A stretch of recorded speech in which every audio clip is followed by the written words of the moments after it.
নমস্কার, দেখছেন নতুন বাংলা নিউজ পপুলার আর আমি উজ্জ্বল সরকার। এই মুহূর্তে সবচেয়ে বড় খবর তুলে ধরছি আপনাদের সামনে। অবশেষে রেলওয়ের পক্ষ থেকে চাকদহ স্টেশনে এবং স্টেশন চত্বরে গজিয়ে ওঠা অবৈধ দোকান, সেই দোকানে কিন্তু নোটিশ দিচ্ছেন একদম রেল প্রশাসনের পক্ষ থেকে। আজ সকাল থেকেই সেই নোটিশ সার্ভ চলছে এবং বিভিন্ন দোকানগুলোর সামনে কিন্তু নোটিশ চিপকে দেওয়া হয়েছে এবং সেই নোটিশে সরাসরি লেখা রয়েছে একটি শব্দ যে এত দ্বারা চাকদহ রেলওয়ে সীমানা বা পরিসরের রেলওয়ে পাবিশের মধ্যে থাকা প্ল্যাটফর্ম, রেল লাইনের ধার এবং স্টেশন সংলগ্ন এলাকায় কর্মরত সমস্ত হকার ও অস্থায়ী দোকানদারদের অবগতি জানানো হচ্ছে যে রেলওয়ে যাত্রী সুরক্ষা ও ট্রেন চলাচল নির্বিঘ্নে রাখার লক্ষ্যে একটি বিশেষ সিদ্ধান্ত গ্রহণ করা হয়েছে। আজ 23/6/2026 থেকে আগামী 15 দিনের মধ্যে উক্ত সমগ্র রেলওয়ে সীমানার ভেতরে থাকা সমস্ত অবৈধ ও অস্থায়ী দোকানপাট স্ব উদ্যোগে সম্পূর্ণভাবে সরিয়ে দেওয়ার নির্দেশ দেওয়া হচ্ছে। নির্ধারিত সময়সীমার মধ্যে উক্ত স্থান খালি করা না হলে রেল প্রশাসন যথাযথ আইনি পদক্ষেপ গ্রহণ করবে। এর ফলে কোনো প্রকার ক্ষয়ক্ষতি হলে তার জন্য রেল কর্তৃপক্ষ কোনোভাবেই দায়ী থাকবে না। দেখছেন যে এই যে নোটিশ, এই নোটিশ কিন্তু রেলের পক্ষ থেকে চপকে দেওয়া হয়েছে এবং স্টেশন চত্বর তো বটেই, স্টেশন চত্বর সহ এই যে একাধিক দোকান রয়েছে যারা দীর্ঘদিন ধরে এখানে ব্যবসা করছেন, সেই সমস্ত দোকানেই কিন্তু দেখতে পাচ্ছেন যে এভাবে নোটিশ কিন্তু আজ রেলের পক্ষ থেকে লাগিয়ে দেওয়া হয়েছে। আমরা সেই ছবি দেখাচ্ছি যে দেখছেন রাজ্যের বিভিন্ন প্রান্তে প্ল্যাটফর্ম এবং স্টেশন চত্বরে আপনারা হকার উচ্ছেদ দেখেছেন, আর সেই হকার উচ্ছেদেরই কিন্তু আজ এবার চাকদহ রেলওয়ে প্ল্যাটফর্ম সংলগ্ন এবং প্ল্যাটফর্মে সমস্ত দোকান এবং এই যে দেখছেন এই যে গলি, এই গলিতে প্রায় অ্যাপ্রক্স 1000 ব্যবসায়ী রয়েছেন যারা এই ব্যবসায়ীরা ব্যবসা করছেন। 1000 অ্যাপ্রক্স হবে এবং দীর্ঘদিন ধরেই তারা এই ব্যবসা করে এখান থেকে রোজগার করেই তাদের সংসার নিবারণ করেন। কিন্তু এই যে রেলের নোটিশ, সেই নোটিশে পুরোপুরি কিন্তু বলে দেওয়া হয়েছে যে আগামী 15 দিনের মধ্যে সবাইকে উপযুক্ত স্থান খালি করে দিতে হবে। যদি খালি না করে তাহলে রেলওয়ে প্রশাসনের পক্ষ থেকে আইনি হস্তক্ষেপ করে সেগুলোকে কিন্তু খালি করা হবে। এই মুহূর্তে সেই ছবি দেখছেন যে একাধিক, এটা আপনারা জানেন যে চাকদা স্টেশনের ঠিক আমরা রয়েছি পশ্চিম পাড়ে। এই দেখছেন যে একাধিক দোকানে কিন্তু প্রত্যেক দোকানেই এভাবেই নোটিশ সেটে দেওয়া হয়েছে এবং সেই নোটিশে সরাসরি আজ থেকে 15 দিনের সময়সীমা কিন্তু বেঁধে দেওয়া হয়েছে এবং সেই 15 দিনের মধ্যে এই সমস্ত জায়গা ফাঁকা করে দিতে হবে বলেই কিন্তু রেলওয়ের পক্ষ থেকে নির্দেশ দেওয়া হয়েছে। এবং সেই নির্দেশনামা আজ এই রেলওয়ে নোটিশ যখন লাগানো হচ্ছে তখন উপস্থিত ছিলেন station manager, Chakdaha railway station, Chakdaha থানার পুলিশ, জিআরপি, আরপিএফ সমস্ত আধিকারিকরা থেকে কিন্তু এই নোটিশ লাগান এবং এই নোটিশ ঘিরে ইতিমধ্যেই আতঙ্ক ছড়িয়েছে হকারদের মধ্যে। তার কারণ প্রচুর হকার যারা এখান থেকে অন্তত সংসার নিবারণ করেন, তারা আয় রোজগার করেন, তাদের মধ্যে কিন্তু আতঙ্কও ছড়িয়েছে যে তারা আগামী দিনে কী করে খাবে, আর সেটাও কিন্তু একটা প্রশ্ন চিহ্নের মধ্যে দাঁড়িয়ে আছে। কিন্তু এই মুহূর্তে সবচেয়ে বড় খবর যে দেখুন চাকদহে কিন্তু আজ চাকদহ রেলওয়ে স্টেশনে এবং রেলওয়ে স্টেশন সংলগ্ন প্রায় 1000 দোকানে, অ্যাপ্রক্স 1000 দোকানে কিন্তু নোটিশ চাপানো হলো চাকদহ রেলওয়ে প্রশাসনের পক্ষ থেকে এবং সেই নোটিশ সার্ভে কিন্তু সরাসরি বলা হচ্ছে আজ 23 তারিখ থেকে আগামী 15 দিনের মধ্যে এই সমস্ত দোকান উঠে স্থান, এই সমস্ত দোকান কিন্তু খালি করে দেওয়ার নির্দেশ দেওয়া হয়েছে এবং যদি এই সমস্ত দোকান খালি না করে তাহলে রেলওয়ে কিন্তু 15 দিন পরে তারা যথাযথ আইনিভাবে ব্যবস্থা নেবেন বলেই সেই নোটিশে কিন্তু রয়েছে। সেই নোটিশ ঘিরেই কিন্তু সকাল থেকেই চাঞ্চল্য ছড়িয়েছে চাকদহ স্টেশন চত্বর এলাকায়। তার কারণ আমি বলছিলাম যে 1000 পরিবার এই রেলওয়ে হকার্স যারা রয়েছেন বা যারা ব্যবসায়ী রয়েছেন এবং দীর্ঘদিন ধরে যারা এখানে ব্যবসা করছেন, কারো জামা কাপড়ের দোকান, বিভিন্ন সরঞ্জাম নিয়ে ব্যবসা করছেন, বহু বছর ধরে তারা এখানে ব্যবসা করছেন, কিন্তু হঠাৎ করে তাদের তুলে দিলে তাদের বিকল্প ওয়ে কী হবে, আর সেই নিয়েই কিন্তু সংশয় রয়েছে। তবে এই যে রেলওয়ে নোটিশ লাগানোর সময় কোনো রকম কোনো প্রতিবাদ বা বিশৃঙ্খলা কিন্তু লক্ষ্য করা যায়নি। নির্বিঘ্নেই রেলওয়ে প্রশাসনের পক্ষ থেকে চাকদহ প্ল্যাটফর্মে এবং প্ল্যাটফর্মের বাইরে স্টেশন চত্বরে অবৈধ দোকান যেগুলো ছিল সেগুলোকে কিন্তু নোটিশ চাপানো হলো রেলওয়ে প্রশাসনের পক্ষ থেকে। এবং আমি আবারও রিপিট করছি যে আগামী 15 দিনের মধ্যে যদি এই স্থানগুলো খালি না করে তাহলে রেলওয়ে প্রশাসনের পক্ষ থেকে কিন্তু একদম সরাসরি তাদের আইনিভাবে তারা ব্যবস্থা নেবে, এমনটাই কিন্তু নোটিশে রয়েছে। আর সেই নোটিশ ঘিরেই কিন্তু সকাল থেকেই চাঞ্চল্য ছড়িয়েছে চাকদাহ স্টেশন চত্বর এলাকায়। সঙ্গে থাকুন, দেখতে থাকুন নতুন বাংলা নিউজ।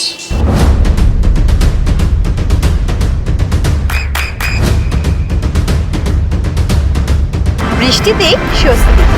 বৃষ্টি অ্যাকোয়া বিশুদ্ধ পানীয় জল। মানে এখন কি করব আমরা কিছু বুঝতে পারছি না। আমার দোকানে কম্বাইন্ড পড়ে, আর একটা মেয়ে ফোর্থ সেমিস্টার হচ্ছে। এই আমার কিছু বলার। হ্যাঁ, দোকানে বাড়িতে আমরা টুকটাক ওই বই খাতা, পুরোনো বই খাতা কিনি, কিন্তু ওখান থেকে বইটা সেই বইটাই বিক্রি করা হয়। মানে কোনো ভাবনা চিন্তায় নেই, কোনো রাস্তা নেই, কোনো নোটিশ আমরা কোনোদিনও পাইনি। সরকার যদি আমাদের কোনো মানে ব্যবস্থা করে দেয় তাহলে আমাদের তাহলে ভালো হয়। সবাইকে যদি মানে একই মাপের হকার্স মার্কেট করে দেয়, তাহলে জায়গা ছোট হোক কিন্তু পুনর্বাসন দিক। আমাদের প্রচুর জায়গা আছে, আমাদের পুরনো মানে পুরনো বই খাতা সেকেন্ড হ্যান্ড, এবং অনেক গার্জিয়ানরা সেই বলে যে আজকে এই পুরনো বই খাতা ছিল বলে অনেক ছেলে মেয়েকে পড়াশোনা করিয়ে তারা ডাক্তার, ইঞ্জিনিয়ার, ওকালতি, যাই হোক বড় বড় র্যাঙ্কে চাকরি করে। এবং ছেলেমেয়েরা এসে বলেও যায়, কাকিমা এখান থেকে বই নিয়েছি বলে পড়াশোনা করে আমরা বড় হয়েছি। সবাই তো নতুন বই কেনার ক্ষমতা থাকে না। এবার পুরনো বই কিনে যত সহজে ছেলে মেয়েদের মানুষ করা যায়, একটা নতুন বই কিনতে গেলে একটা নতুন বইয়ের যা দাম, সেখানে 4-5টা পুরনো বই হয়ে যায়। সেই রকম কিছু তো ব্যবস্থা আমরা কিছু নিয়েও নি, কেন চিন্তা ভাবনা এখন করাও হয়নি। এবার আমাদের একটাই পরিকল্পনা, যদি সরকারের কাছে আমাদের হাত জোর করে বিনীতভাবে আমরা বলতে যাচ্ছি যে সরকার যদি আমাদের পুনর্বাসন দেয়, সবাইকে একই মাপের, অনেক ছোট দোকান হোক তাও ভালো, প্ল্যাটফর্মটা থাকুক। আমার নাম টুচি দাস, আমার হাজবেন্ডের নামে দোকান রঘুনাথ দাস, রঘু বুক স্টল, বাড়ি কেবিএম, চাকদা কেবিএম। একটা কথা বলছি, আজকে নোটিশ দিয়েছে, আজকে নোটিশটা আমি প্রথম পেলাম। হ্যাঁ, পেয়ে খুব মর্মাহত হলাম যে আমাদের 15 দিনের মধ্যে এখান থেকে চলে যেতে হবে। কিন্তু আমরা উন্নয়নের পক্ষে সব সময় আছি, উন্নয়ন হোক এটা আমরা চাই। কিন্তু রেল কর্তৃপক্ষ এবং সরকারের কাছে আমাদের একটা নিবেদন যে আমরা যে অবস্থায় আছি এখন, হ্যাঁ, আমরা আমাদের বাল বাচ্চা নিয়ে আমরা কি করব এখন? আমাদের এই পরিস্থিতিতে আমাদের একটা সুহা যাতে হয়, হ্যাঁ, সেই ব্যবস্থা করে, হ্যাঁ, দিলে পুনর্বাসন হলে আমাদের একটা সুবিধা হয়। হ্যাঁ, তাহলে আমরা অন্তত বাল বাচ্চা নিয়ে এখানে কোনো রকম করে পেটটা চালাতে পারবো। হ্যাঁ, এটা আমাদের পক্ষ থেকে বলছি এবং সরকারকে বিবেচনা করার কথা বলছি। হ্যাঁ, আমরা আজকে এই বয়সে কোথায় যাব? এই বয়সে আমাদের আর কিছু করা সম্ভব না। হ্যাঁ, আজকে 30-40 বছর যাবৎ এখানে যেহেতু নিয়ে আছি, আমরা সংসার করছি। হ্যাঁ, এবার যদি সরকার ভেঙে দেয় তাহলে আমাদের কিছু করার নাই, আমাদের সুইসাইড ছাড়া কোনো রাস্তা নেই। সরকারের কাছে আমাদের সকলের পক্ষ থেকে নিবেদন, সরকার যেন পুনর্বাসনের একটা ব্যবস্থা করে। আমাদের সবচেয়ে বড় চিন্তার বিষয় যে আমরা এখন কি করব, সেটা সরকারের কাছে আমরা একটা দৃষ্টি আকর্ষণ করছি। এখন আমরা কোথায়, আমরা নিজেরাই তো কিছু বুঝতে পারছি যে আমরা কি করব। হ্যাঁ, আমরা কোথায় যাব, এটা আমাদের এখন ভগবান ছাড়া আর কেউ কিছু বলতে পারবে না। এগুলো আছি। আমার নাম রিপন সরকার, আমার বাড়ি লালপুর, বিবেকানন্দ পল্লী মোড়ে। আমার স্টেশনারি দোকান। আমরা শুনে আসছি রেলের সম্প্রসারণ হবে ভালো কাজের জন্য, উন্নয়নের জন্য। আমরা সবাই চাই রেলের উন্নয়ন, কিন্তু উন্নয়নের সাথে যে মানুষের যেন রুজি টুজির উপরে না প্রভাব পড়ে, সেটাও সরকারকে দেখা উচিত। কেন্দ্রে বিজেপি সরকার, আমাদের এখানেও বিজেপি সরকার হচ্ছে, দুটো সরকার ডবল ইঞ্জিন সরকার। ডবল ইঞ্জিন সরকারের উচিত হচ্ছে মানুষের উপকার করা, মানুষের রুটি রুজিকে দেখা করা, মানুষের কর্মসংস্থানকে করা। সেসব না করে যতগুলো বেকার হকার আছে তাদেরকে তুলে দেওয়ার জন্য তারা উৎপন্ন হয়ে উঠেছে। এটা আমরা কোনোদিন মেনে নিতে পারছি না। আমরা চাই আমাদের পুনর্বাসন হোক, কারণ রেলে বহু জায়গা ভ্যাকেন্ট লেন পড়ে আছে, যেখান থেকে অনেক কাজ করা যেতে পারে, অনেক উন্নতি করা যেতে পারে। সেই জায়গার থেকে দাঁড়িয়ে আমরা চাচ্ছি একটা পুনর্বাসন হোক। পুনর্বাসন হওয়ার পর হকার তুলে দিক, আমাদের কোনো আপত্তি নেই। এরকম করে নোটিশ দেওয়া হয়নি, ভার্বালি নোটিশ দেওয়া হয়নি। আমরা মোবাইলের মাধ্যমে, সোশ্যাল মিডিয়ার মাধ্যমে একটা নোটিশ পেয়েছিলাম, যার মধ্যে সই এবং স্ট্যাম্পও ছিল। মানে আজকে এই নোটিশটা এসছে, তার মধ্যে কোনো সই নেই, কোনো এসে নেই, স্ট্যাম্প নেই। এটা জানি না কারা করছে। ঠিক আছে, একটা নোটিশ দিতে হলে সরকারের তার স্ট্যাম্প থাকে, সই থাকে, SMS সই থাকে, সবার সই থাকে, কিন্তু এটা যে নোটিশটা আছে সেই নোটিশের মধ্যে কোনো এসে নেই। নোটিশটা দেখা একটুখানি আমরা বুঝতে পারছি না, মানে কারো উপর প্রেশার করে করা হচ্ছে নাকি কিভাবে করা হচ্ছে। কোনো একটা সরকারি ব্যবস্থা সবসময় একটা স্ট্যাম্প থাকে, সবসময় একটা নোটিশ সই থাকে, এটা জানি না কিভাবে করা হচ্ছে। আমার সামান্য একটা ইলেকট্রনিক্সের দোকান আছে, কিছু করার নেই, আমাদের সবাইকে চলে যেতে হবে। আদারওয়াইজ যদি এখন রেল হচ্ছে তাহলে রেলের লাইনে আমাদের গলা দিতে হবে, আমাদের ফ্যামিলি নিয়ে আমাদের উপায় কিছু নেই। বারবার বলছি সরকারকে রিস্ট্রাকশন করছি, যেগুলো কাজগুলো করছে সেটা সামাজিক কাজও, অসামাজিক কাজ যেন না হয়।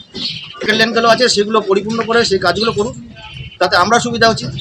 যতটুকু রেলের দরকার ততটুকু রেল নিই, আমরা তাদের সম্পূর্ণভাবে সহযোগিতা করতে রাজি আছি। আমরা যতগুলো হকার আছে তা আমাদের সবারই হকার দোকানের উপরেই নির্ভর করে আমাদের সংসার চলে। আমাদের বাড়িতে বৃদ্ধ মা বাবা আছে, তাদের ওষুধের পয়সা খরচা, আমাদের ছেলের পড়াশোনার খরচা আছে, সবই তো আমাদের উপরে নির্ভর করে না, এই দোকানটার উপরে নির্ভর করে। তবে জানি না সরকার কি করবে, জানি না। তো আমরা সবাই, আমরা যত হকার আছে সব ফ্যামিলি নিয়ে আমরা রেল লাইনে এসে বসবো, তাহলে রেল চলবে তার আমাদের উপর দিয়ে চলবে, অসুবিধা কি আছে। 200, 300, 500 হকার আছে, তাদের সব ফ্যামিলি নিয়ে এসে আমরা রেল লাইনের উপরে উঠে বসবো, এটাই আমাদের করতে পারতে কিছু জায়গা নেই আমাদের। তারপরে রেল চলে যাক, অসুবিধা কি আছে। সরকার, কেন্দ্র সরকার, বিজেপি সরকার সবই করছে, করুক, অসুবিধা কি আছে। যেহেতু রেলের বহুত ভ্যাকেন্ট লেন আছে যেগুলো অকেজে পড়ে আছে, অ্যাবডোমেন হয়ে আছে, যে রেল সেগুলো কোয়ার্টারগুলো সেগুলো একটা রেল হকার কর্নার করে দিক। এরকম বহু জায়গায় কর্নার করে আছে বিগত দিনে সরকার, বিগত অনেক পৌরসভাও তার জায়গা পিডব্লিউর জায়গা সেখানে হকার করে দিয়েছে, কিন্তু আমাদের কাছে সেটা করুক, সেটা একটা সামঞ্জস্য সবার সাথে কথা বলে আসুক। হঠাৎ করে একটা হুমকি গালি করে দিয়ে গেলে বুলডোজার চালাচ্ছে, একটা জীবনে কোনো বুলডোজার শুনিনি আমরা, ভীত সন্তুষ্ট। অবশ্যই তাই, পুনর্বাসন হলে কি করে হবে, সরকার আসুক, সবার সাথে কথা বলুক। আচ্ছা, আমাদের হকারে কত বেচা কেনা হবে, রেগুলার 1000-1200 টাকা 1500 টাকা বেচা কেনা হয়, তার মধ্যে যতটুকু লাভ হয় তার মধ্যে তেল ডাল কিনতে হয় আর কি। বাপি মিশ্র 1 নম্বর ঠাকুর বলুন, চাকর। আপনার সন্তানের উজ্জ্বল ভবিষ্যতের সঠিক দিশা JRS public school. JRS public school, যেখানে শিক্ষা এবং আনন্দ একসাথে। JRS Public School has an excellent team of teachers for the holistic development of your child. আপনার সন্তানের উজ্জ্বল ভবিষ্যতের একমাত্র ঠিকানা JRS Public School। আপনি কোথায় ইনভেস্ট করবেন, কেন করবেন বুঝতে পারছেন না তো? সঠিক গাইডলাইন পেতে আজই আসুন নদিয়ার চাকদাতে নিবেদিতা প্রাইভেট লিমিটেডে। Nivedita private limited, marketing and distribution service. Balcony বা সিঁড়ির রেলিং, মডিউলার কিচেন বা ড্রয়িং রুম, এক কথায় আপনার স্বপ্নের বাড়িকে করে তুলুন আরো সুন্দর। Chakdah ply centre, gorgeous look বা কোয়ালিটি সবে 3 number 1 Chakdah ply centre. Chakdah ply centre, KBM Chakdah, Nadia. হোমওয়ার্কটা করেছো? হ্যাঁ স্যার। এ বাবা, ভুল করেছো কেন? চোখে কেমন ঝাপসা দেখছি, লিখতে আর পড়তে খুব সমস্যা হচ্ছে। চাকদার মডার্ন অপটিক্স থেকে ভালো চোখের ডাক্তার দেখিয়ে নাও। প্রতিদিন প্রকৃত চোখের ডাক্তার ও দৃষ্টি বিশেষজ্ঞ মডার্ন অপটিক্স চাকদহে। চাকদা অ্যালুমিনিয়াম সেন্টার, প্লাই, কাঁচ, laminates, kitchen fittings, door lock, window ও অ্যালুমিনিয়ামের খুচরো ও পাইকারি বিক্রেতা। চাকদা অ্যালুমিনিয়াম সেন্টার, পূর্ব লালপুর 50 নম্বর রেলগেটের পাশে, চাকদা, নদিয়া। নদিয়া জেলার সবথেকে বড় বিল্ডার্স চাকদার মা মনসা বিল্ডার্স, রড ও সিমেন্টের পাইকারি ও খুচরো বিক্রেতা। মা মনসা বিল্ডার্স, পদ্মবিলা, চাকদা, নদিয়া। রুম রে মাত্র 1500 টাকা থেকে স্টার, খাওয়া দাওয়া রিজনেবল প্রাইস। নদিয়ার একমাত্র 3 স্টার ক্যাটাগরি হোটেল NB সোনার বাংলা হোটেল, কল্যাণী এইমসের ঠিক উল্টো দিকে, কল্যাণী, নদিয়া। নদিয়ার একমাত্র অথরাইজড ডিস্ট্রিবিউটর ঘোষ কমিউনিকেশন।